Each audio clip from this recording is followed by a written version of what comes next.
Para tener una óptima comprensión de cómo se forman los compuestos inorgánicos, es fundamental conocer diferentes y ciertos conceptos que son considerados como conceptos básicos. Los números de oxidación, en primer lugar, se refieren a la capacidad que tiene un átomo de un elemento en particular para combinarse con otros átomos de otros elementos y así llegar a formar compuestos. Son cantidades enteras que pueden ser positivas o negativas, que indican la cantidad de electrones que puede ganar, perder o compartir un átomo con otro átomo o átomos. Bueno, aquí tenemos una pequeña tabla de valencias en la que tenemos los números de oxidación de los elementos químicos más utilizados o lo que vamos a utilizar más.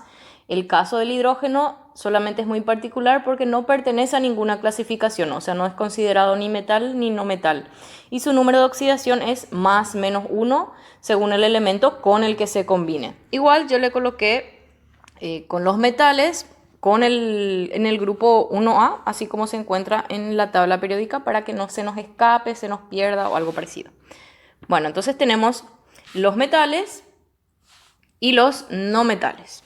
Serían sus números de oxidación o valencia. Ahora, los números de oxidación positivos indican la tendencia a ceder electrones por parte del átomo de ese elemento. Y así tenemos los del grupo 1A y básicamente la mayoría de los metales, excepto el cromo, que con valencia 6 actúa como un no metal, y el manganeso, que con valencia 6 y 7 actúa también como un no metal. O sea, tienen la capacidad tanto de ceder como de compartir electrones. Ahora, el valor negativo es la de capturar los electrones y generalmente eso encontramos más con los elementos no metálicos, que pueden funcionar tanto cediendo en el caso de aquellos números que tengan el más menos en su tabla, en su número de oxidación, y hay algunos que sí solamente actúan como el flúor o el oxígeno compartiendo electrones.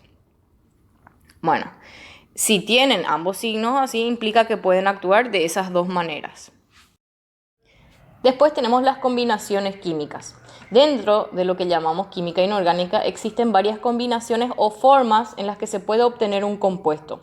Por eso, para comprenderlos mejor, se subdividen según el número de elementos de sus componentes de las combinaciones, que pueden ser compuestos binarios, ternarios y cuaternarios.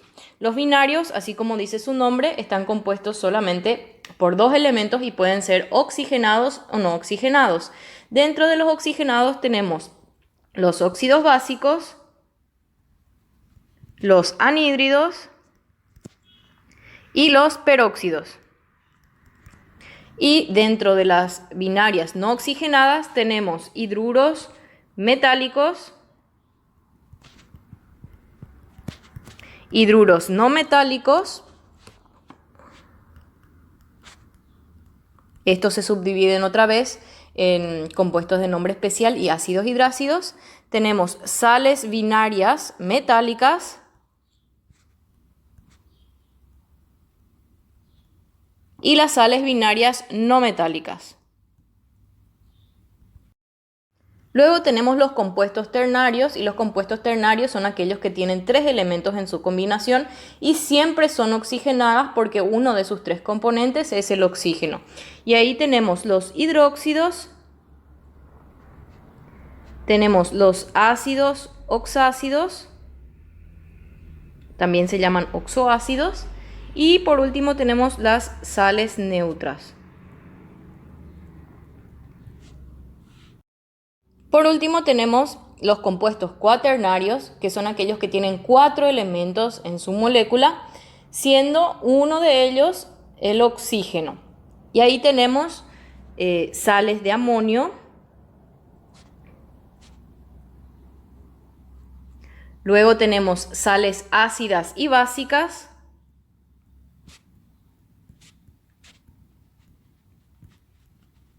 y tenemos las sales dobles.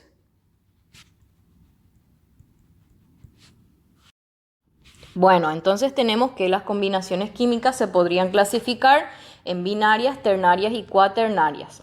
Ahora, hablando de reacciones y ecuaciones químicas, Una reacción química es el proceso por el cual dos o más sustancias se combinan entre sí para formar otras nuevas. Por ejemplo, para que un automóvil, por ejemplo, se ponga en movimiento, es necesario que la gasolina que contiene se combine en forma explosiva con el oxígeno y da como resultado dióxido de carbono, vapor de agua y una cantidad determinada de energía que hace que el automóvil se mueva. Así como también si es que ustedes llegan a dejar algún objeto de hierro a la intemperie, debajo del sol, en el aire húmedo, la lluvia, entre otras cosas, este se cubre de un polvo anaranjado, que es un polvo anaranjado medio rojizo, que se conoce como óxido o también como herrumbre. Estos son ejemplos de reacciones químicas bastante comunes.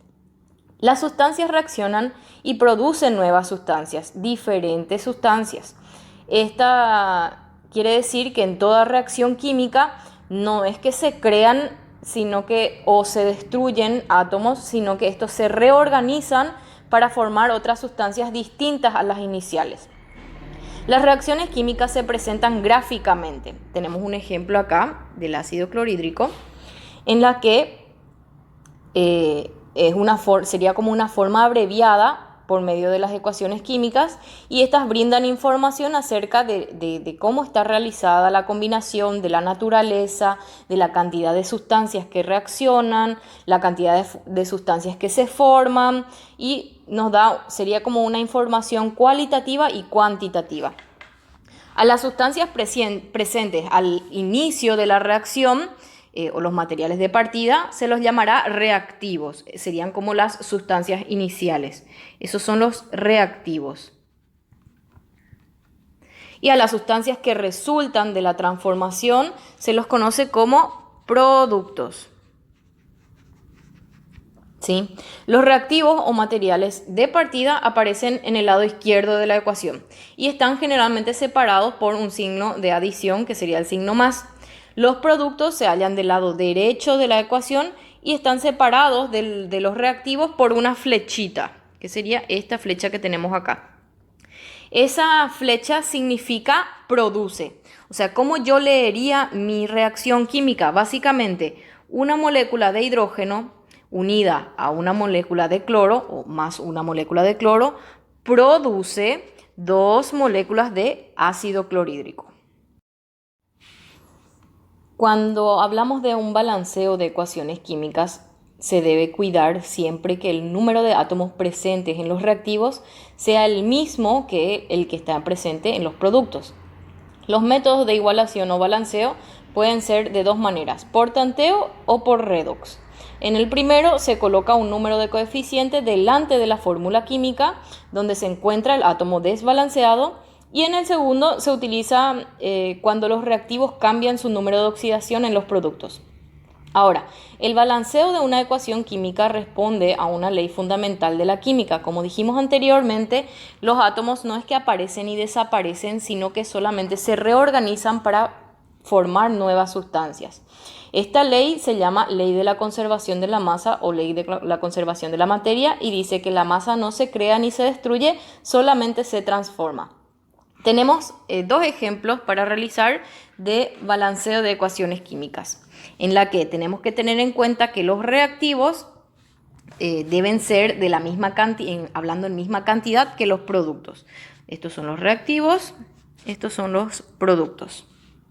Bueno, ¿cómo vamos a proceder? Debemos seguir un cierto orden en el que primero se deben equilibrar o balancear los metales, luego los no metales, en tercer lugar los hidrógenos y por último se balancea el oxígeno. Hay que seguir este orden para que nuestro balanceo salga correctamente. En el primer caso no tenemos ni metales ni no metales, solamente hay presentes hidrógenos y oxígenos. Entonces vamos a proceder primero con el hidrógeno. Tenemos del lado de los reactivos, tenemos dos hidrógenos. Esta es la atomicidad, que indica la cantidad de elemento químico que tiene mi molécula. Entonces tenemos dos hidrógenos de un lado y tenemos dos hidrógenos del otro lado. Entonces el hidrógeno en sí está balanceado. Ahora, el oxígeno, tenemos dos oxígenos de este lado y solamente un oxígeno, porque el uno no se escribe, del otro lado, o sea, del lado de los productos. ¿Cómo voy a balancear? Voy a colocar un coeficiente enfrente de la molécula. Ese coeficiente no puede ir en el medio de la molécula porque eso significaría que la molécula está rota y no lo está. Y ese coeficiente va a multiplicar a todos los elementos de mi molécula. Entonces, tenemos nuestro 2 que le va a multiplicar a toda la molécula. Va a ser 2 por 2, 4 hidrógenos. ¿Sí? Y 2 por 1, 2 oxígenos. Ahora debemos volver a controlar porque hubo un cambio en los hidrógenos. Tenemos 4 hidrógenos y ahora sí, dos oxígenos de este lado y 2 oxígenos del otro lado. Bueno, nuestro hidrógeno cambió. De este lado ahora tenemos solamente 2 y del otro lado sí tenemos 4. Al colocar un coeficiente delante de mi molécula, eso le va a multiplicar. 2 por 2 son 4 hidrógenos. 2 por 2, 4 hidrógenos del lado de los productos. 2 oxígenos del lado de los reactivos. 2 por 1, 2 del lado de los productos. En este momento mi ecuación está balanceada o equilibrada porque tanto los reactivos como los productos tienen la misma cantidad de elementos químicos. ¿Cómo se leería entonces mi reacción química? 2 moléculas de hidrógeno unidas a una molécula de oxígeno me da como resultado 2 moléculas de agua.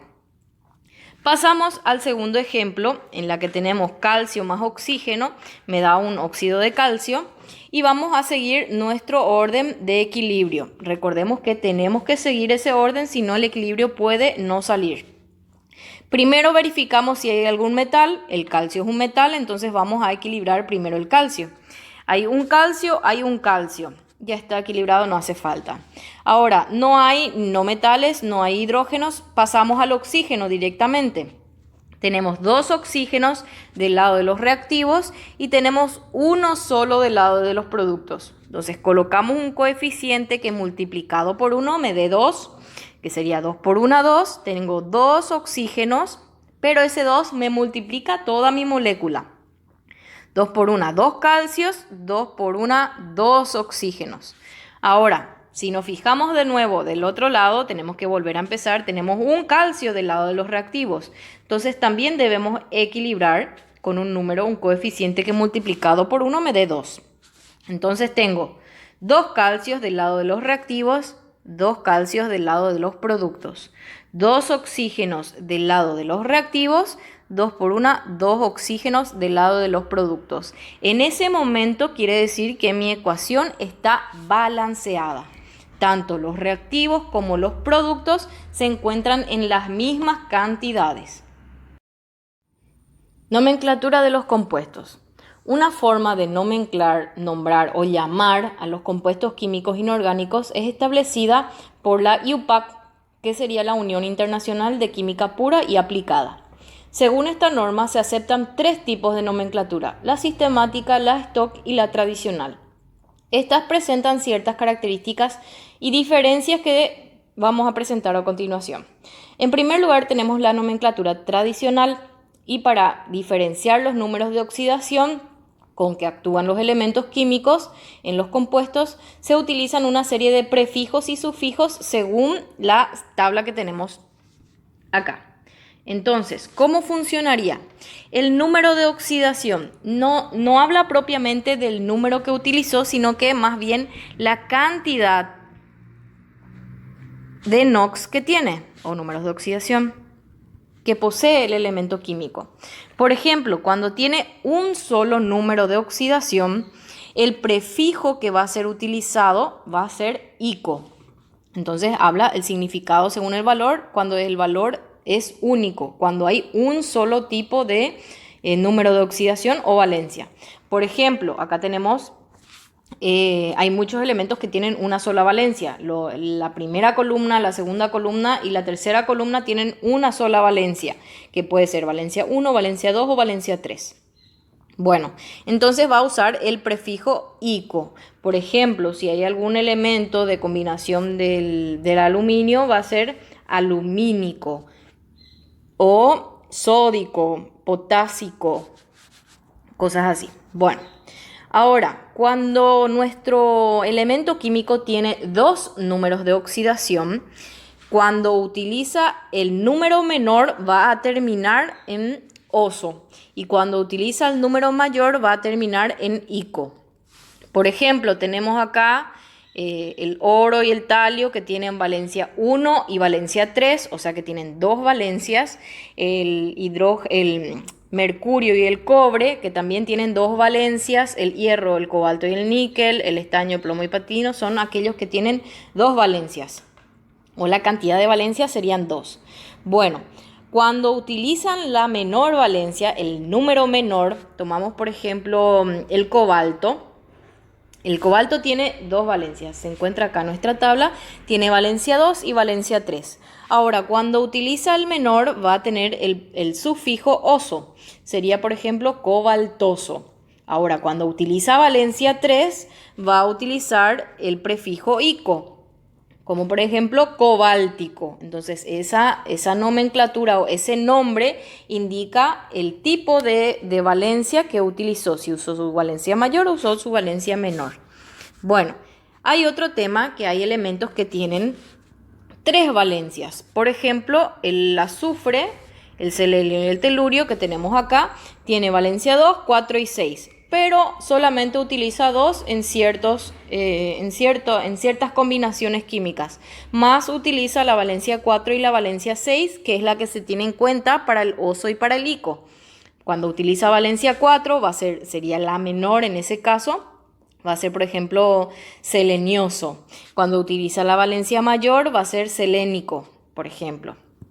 Ahora, hay elementos que tienen 4 valencias, o sea, la cantidad de números de oxidación tienen 4 números de oxidación. Por ejemplo, tenemos acá el cloro, el bromo, el iodo y el astato, que tiene valencia 1, 3, 5 y 7. Son 4 valencias ahí. En este caso, cuando utiliza la valencia menor de todas, que sería el 1, va a tener un prefijo y un sufijo. Por ejemplo, tenemos el cloro, si usó valencia 1, se va a llamar hipocloroso. Esa sería su valencia menor. Si utiliza la intermedia menor, que en el caso serían las del medio, pero la menor de las del medio sería valencia 3. Si el cloro utilizó valencia 3, entonces se va a utilizar solamente el sufijo cloroso. Ahora, si utilizó el intermedio mayor, del medio el mayor número, que sería 5, va a tener el sufijo ico, por ejemplo, clórico. Y si utilizó su mayor valencia, la mayor de todas, va a tener un prefijo y un sufijo, que puede ser como por ejemplo perclórico. La segunda nomenclatura que tenemos sería la nomenclatura sistemática. Y en esta nomenclatura se utilizan prefijos que indican una cantidad. Por ejemplo, tenemos los prefijos mono, di, tri, tetra, penta, hexa, hepta, etc., que serían 1, 2, 3, 4, 5, 6, 7, indicando la cantidad de elementos que contiene mi molécula. Por ejemplo, tenemos acá una molécula de óxido de níquel, óxido niquélico, y se llamaría en una forma sistemática trióxido, porque tenemos 3 óxidos, de diníquel, indicando que hay 2 níqueles. Recordemos que teniendo en cuenta mi fórmula química, el nombramiento de la fórmula química siempre va a empezar de atrás para adelante. Por eso mi nombre empieza por el oxígeno que se encuentra atrás. Trióxido de diníquel. Siempre se nombra de atrás para adelante.